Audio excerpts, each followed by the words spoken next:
Welcome viewers, I'm Rodders and this is a very special edition of On the Bridle.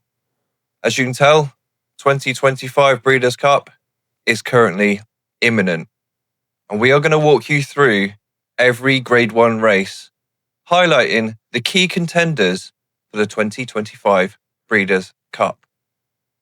And then, after the video analysis, I'll be giving my top picks for every race at the Breeders' Cup. So stay tuned, folks, and let's get into it.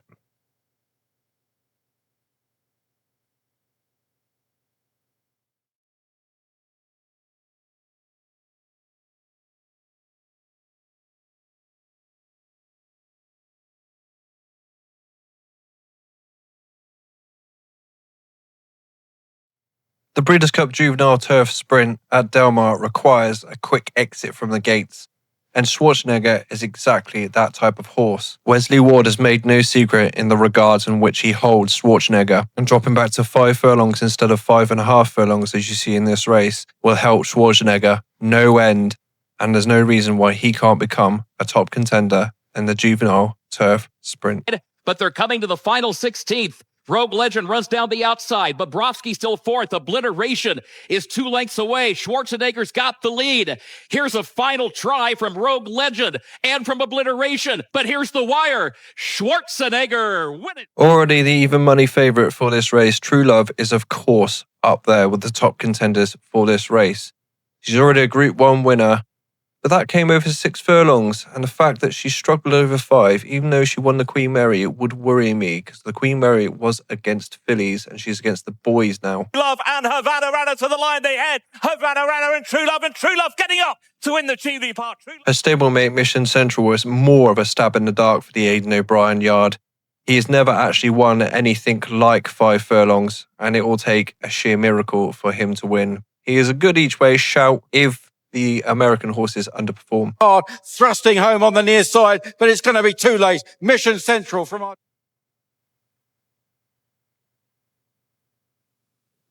Bob Buffett trains about 2 hours away from Del Mar at Santa Anita Park.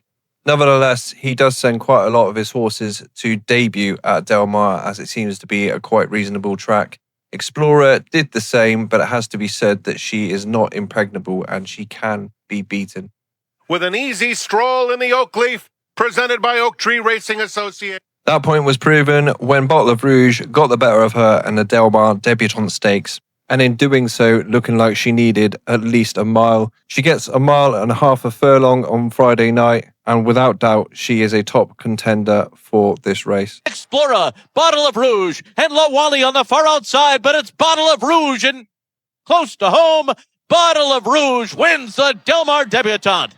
Explorer was second. Tommy Joe and Percy's Bar took each other on a few weeks back in this race. As you can see, there was some particularly nasty shenanigans going on in the home straight, and even the most reserved of characters would have struggled to contain their anger after the race. Luckily, the stewards did decide to demote the winner, and I think it was the right choice. These two are definitely top contenders for this race. The lead, she's got it by 2. She's got it by 2.5. Percy's Bar to win it for Luan Machado.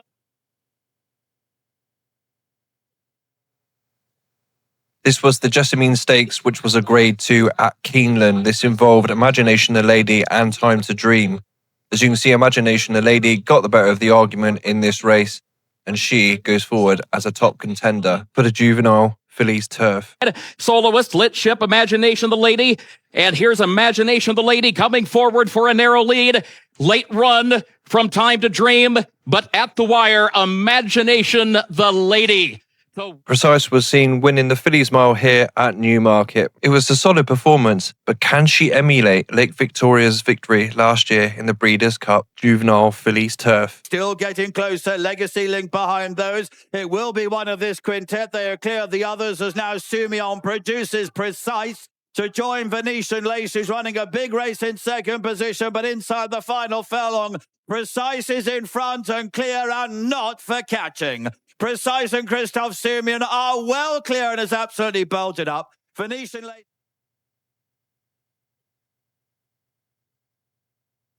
The Breeders' Cup Juvenile has always been a tough task for any juvenile to win. But maybe in the shape of Ted Nuffy, we have what could be a potential superstar. In control, heading into the short stretch, but is chased by Blackout Time on the outside. 2 lengths between them. Ted Nuffy with the lead. Blackout Time in second.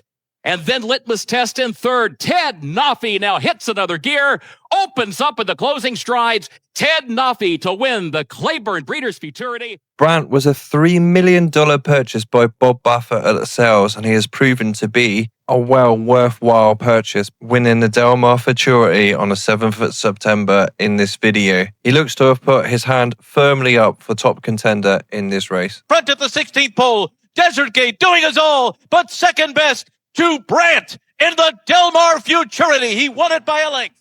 Intrepido looks to be a horse who will need every yard of this trip. So far, he has run at 6 furlongs, a mile, and a mile and a half a furlong. This is the last race at a mile and a half a furlong. And as you can see on the screen, he only gets going late on in the race.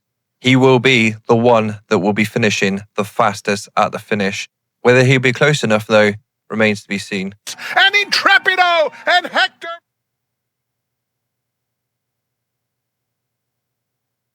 The Aidan O'Brien trained Justard is at the head of the market for the Breeders' Cup Juvenile Turf. He ran a good race in the Dewhurst steer. If he'd have switched inside of the grey horse, he might have had more of a chance of pegging him back near the line. He's a key contender for this race, but the trip might just be a question mark. Start is trying to get to him in the dying strides of the Darley Dewhurst, but it's Gowan who wins. Start is second, Distant Storm in third. Outfielder is a pacey individual who is trying a mile for the first time, and it's a brave move by Wesley Ward. Outfielder won first time out at Churchill Downs over 5 furlongs. He then contested the Prix Mornay, and then he won this race over 6 furlongs. He's an interesting prospect, and one that certainly put his hand up for this race. Vasquez to win it. Oscar's Hope home second in some time. And If you're looking for a Breeders' Cup surprise package, Bottas might be it. Hey Nay Nay could be a very good prospect for this race. He's drawn 13, which is not good, but if he can get to the front, he's a very smart prospect who will stay on. And around Del Mar, front runners can very much get away with what they can't do at other tracks. To close in, Proletariat is down toward the rail. Hey Nene, Plutarch drifting to the inside. Hey Nene will win it by 2 to Plutarch. Then Proletariat. Sweet Azteca has her hand firmly up for this race. She has won 7 out of her last 8 races, and she has been a tour de force, looking bigger, better, faster, and stronger. If one beats her, then that one will have to be very good indeed. It's Formula Rosa, and the other 2 still well behind. Sweet Azteca and Juan Hernandez are going to win the Rancho Bernardo, cruising under the wire by 3. If there was ever a horse to scare the living daylights out of Sweet Azteca, Tamara might be the one. She was a very good 2-year-old, and then she had a setback, which slightly held back her career, but she seems on an even keel now, and judging by this performance, she is a very big danger to Sweet Azteca. Losing to a 4-length win. Silent lost second by a block. The Breeders' Cup, and particularly Del Mar, has always hosted the upset and the underdog. And in Hope Road, you have that particular combination. She's very talented on her day, and she will at least be in the first 3. It's Hope Road and Jose Ortiz to win the Resorts World Casino Ballerina convincingly.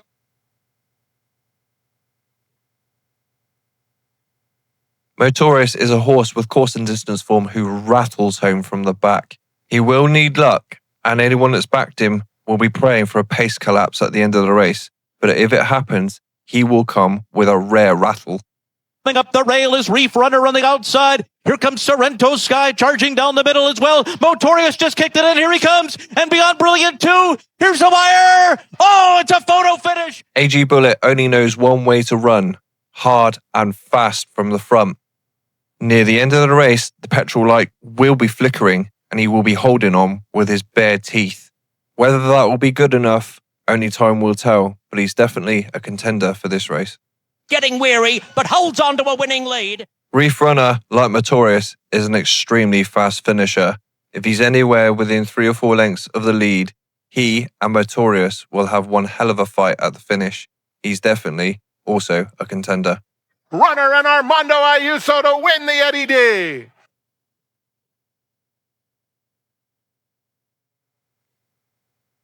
Only two real standouts in this division, and we're going to begin with Ben Venato. He come back with a vengeance this season, winning here at Churchill Downs, and that should have teed him up perfectly for the Breeders' Cup Dirt Sprint. Ben Tornado's kicking away from Skelly. This is a dazzling return. Ben Tornado took it to him and won by 5. The other horse to talk about in this race is Imagination. The race you're currently watching was a bit of an experiment by Bob Baffert. Previously, Imagination had been running over a mile plus and disappointing, and Bob decided he would drop him back slightly to see what would happen. To his pleasant surprise, this was the result, and he's put his hand up for this race. Absolutely electrifying performance as he wins the Senate. Seismic Beauty is a mare who deploys the catch me if you can tactics. Can they catch her? Only Saturday will reveal the answer, but she's firmly on the list and centerfold for this race. Pull in front by 3. Compion is closing the gap on the far outside. Then Ricci, Seismic Beauty in front. Compion second on the outside, but Seismic Beauty rumbles home in the Clementel Hirsch. Compion was second. Ricci. Nitrogen and Gingin had an all-out war in the Spinster Stakes at Keeneland. I'm going to find it very hard to believe that this won't leave a mark on either of them. They could obviously grab a place, and that's probably the best that they are hoping for. Nitrogen is there. Scylla is third. A 16th to go. Gingin. Nitrogen drifting out. Gingin to the inside. Nitrogen is second at the wire. Oh, a head bobble decided. In the jut. Dorf Vader gave Torpedo Anna a right fright in the personal ensign at Saratoga. If there's an outsider who could possibly throw her hat into the ring, it would be Dorf Vader. Darth Vader, here's the line, photo finish!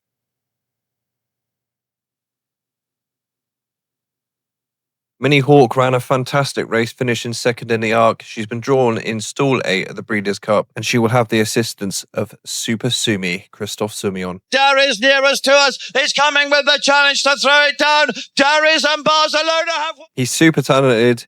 He's ageless. He is Rebels Romance. Reed District. Goliath has been a bit underwhelming this year, considering he won the King George last year. Can he bounce back at the Breeders' Cup 2025? Race on here because First Look is coming back at him on the far side. Woodshot no better than third. They race up towards the line. First Look.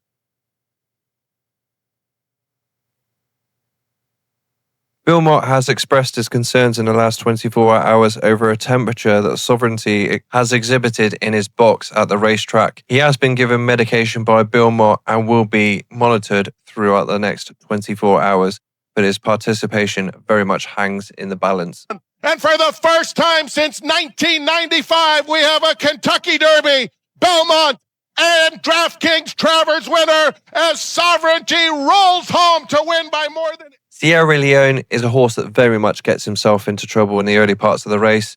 He's a very slow starter and he tends to be at the back of the field. But when the race is drawn to its conclusion, he will be one that is finishing fastest. Either Bilious Fog or Antiquarian or Sierra Leone coming late. Antiquarian, Sierra Leone, Antiquarian has won the Jockey Club Gold Cup under John Velasquez. Sierra Leone finished. Fierceness only has one game in town, go hard or go home, and he will try this tactic on Saturday. It has been seen to fantastic effect in this race against journalism, and if you allow this fellow too much rope at Del Mar, he can do you some real damage. People, journalism is all out, and he's not doing enough to beat the beast from the east. Fierceness has won the Pacific Classic by 3. Journalism was second. Ultimate Gamble was... Forever Young ran third in this race last year, and he's had an equally good campaign this year. With the breaks and a little bit of luck, he could even get a lot closer this year. Digs in, Newgate, Forever Young, Sierra Leone close to home. Sierra Leone does it in the Breeders' Cup Classic. Fierceness was second.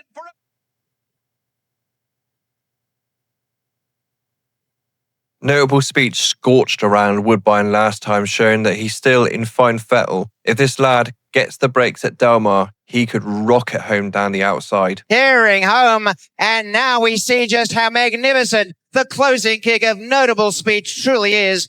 and action speaks louder than words. Notable speech wins the Rogers Woodbine Mile. 2 lengths to My Boy Prince Gas. The Lion in Winter showed he still has some class, sticking on doggedly for a place in the Queen Elizabeth II Stakes at Ascot. Could this one-time Derby favourite finally realise his potential in this race? Alakazi, Field of Gold in the final furlong. Cicero's Gift holding on at the moment from the Lion in Winter, and it's another major shock on British Champions Day as Solan held on from the now retired Brazilian in the Prix du Moulin at Longchamp on the 7th of September, proving that he is a tough and hardy horse and deserves his place in this lineup. Being joined by Rosalia Type between them.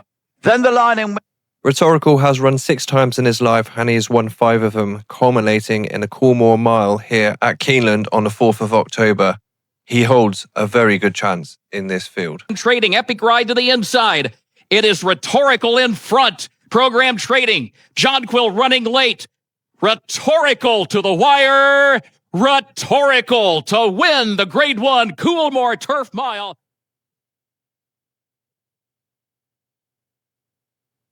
Nice Horse is a horse I've always loved since his debut. He was supposed to be going for the Breeders' Cup Classic, but had a little bit of an interruption in his training, so Bob Baffert has decided to drop him back to the Breeders' Cup Mile, for which he is favoured. Team now, and here he comes at the 8th pole, bounding by Miramati. And then on the outside, it's Hall of Fame and Tarantino, but it is Nisos. Nisos and Flavian Pratt running away, and the San Diego in hand at the end to beat his stable. Bull Serrano came up against the ever-promising Nevada Beach last time, just going down with his customary fight, and I would expect him to give Nice Horse everything to think about. Beach is up to take the lead. Full Serrano trying his best, but Nevada Beach now sprints for the wire, and it's a defining moment for Nevada Beach as he wins the Grade 1 Goodwood. Mystic Dan is not a horse who understands the word no. In the right situations, he can be a right menace, and he could definitely throw down a challenge in this race. Round, but still trying. Hit Show coming down the center. Disarm in front. Mystic Dan shakes loose. Here comes Mystic Dan once again up the rail, and once again a winner at Churchill. Mystic Dan over.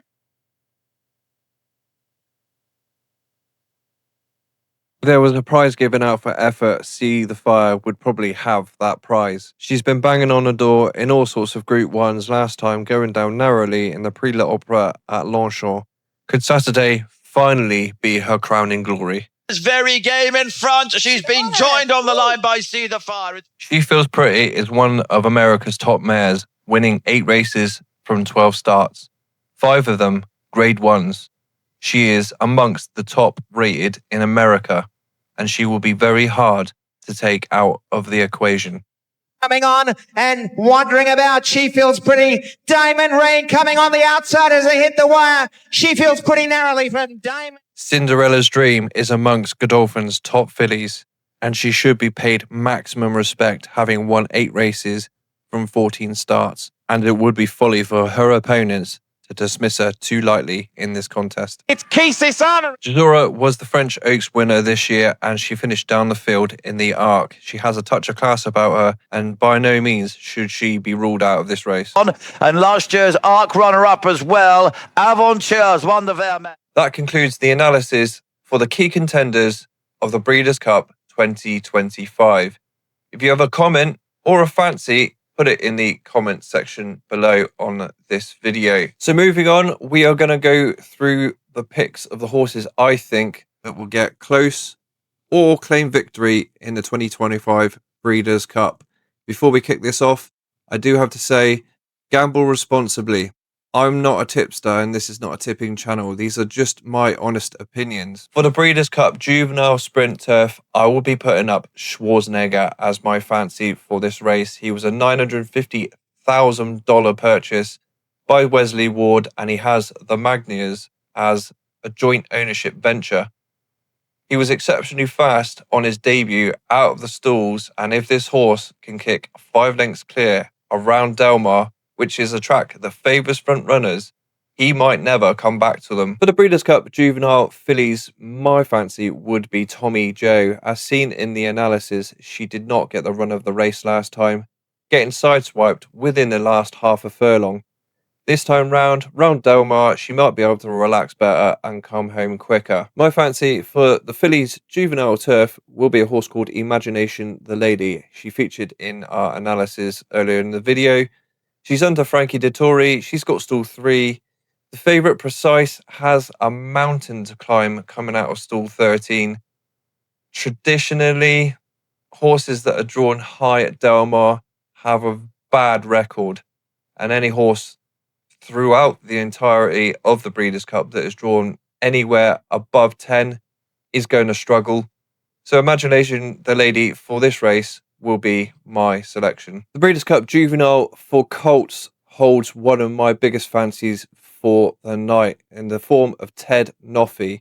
As said in the analysis, I think this fella could be the real deal. He certainly looks like it. He's got a high cruising speed. You can put him anywhere in the race and he will come home strong. In the Breeders' Cup Juvenile Turf for Colts, I'm going to go with a horse called Hey Nay Nay. He is a front runner predominantly, and if he gets out in the front, as said in the analysis, he could come home stronger than most. Some of these have not run over a mile. Hey Nay Nay has, and he's run over a Del Mar as well. He could very well run into a place, so don't discount him. For the Breeders' Cup filly and mare sprint on the dirt, I'm going to go with Sweet Azteca. She'll go from the front, she'll go hard, she'll go fast, and she is in the form of her life. A little while ago, when I was a younger man, someone more experienced told me never back against a horse who is in the form of their lives. For the Breeders' Cup Turf Sprint, I will be going with Motorious. He needs an awful lot of luck from stall 1. If he gets it, he will come home like an absolute rocket. For the Breeders' Cup Dirt Sprint, I am going to go with Bob Baffert's Imagination. I think the experiment showed Bob Baffert last time that this horse is really a sprinter and he's no miler. Going round here, Del Mar, more or less Bob Baffert's favourite track. I think this lad can prove he's got what it takes. My fancy for the Breeders' Cup Distaff is a horse called Seismic Beauty. She is a front runner. She will go hard and fast from the front. And in this race at Del Mar, she can just get away with it. My fancy for the Breeders' Cup Turf is the evergreen Rebels Romance. He has been drawn in stall 1 versus the favourite who has been drawn in stall 8. She'll have to struggle to get her position. But if Rebels Romance breaks well, he will be in the box seat for the entirety of the race. I expect William Buick to peel him off around the final bend and launch his challenge. Win, lose or draw, Rebels Romance has been a fantastic advertisement for flat race. My fancy for the Breeders' Cup Classic is Sierra Leone. Now that the favourite doesn't look like his participation will be on due to a temperature, Bill Mott is not keen on the idea of running his horses with temperatures, which is what you should do as a trainer. He has not got a lot of competition in here. It's more or less the same field as last year, and he took care of them quite easily. My fancy for the Breeders' Cup Mile is Notable Speech. He has the box seat in 2. As long as he can get out, he should get a reasonable position, and coming around the final bend, he should be able to launch his attack. Group 1 races in America are kind of a level below Group 1 races in Europe, and you do see that throughout the flat season when the Europeans come across to America. For the Breeders' Cup Dirt Mile, I'm going to go with Nisos. Again, a Bob Baffert horse, but as explained, this is his racetrack and he gets the best results at Del Mar. My fancy for the filly and mare's turf is a horse called Jazora. As said in the analysis, she won the French Oaks. She's a 3-year-old, and I think she's got a bit of a class edge on some of these. Alas, ladies and gentlemen, that is the end of the On the Bridle 2025 Breeders' Cup special. I hope you've enjoyed the content. If you have, don't forget to like and subscribe. Thank you very much for watching. Until next time, stay safe and have a wonderful weekend.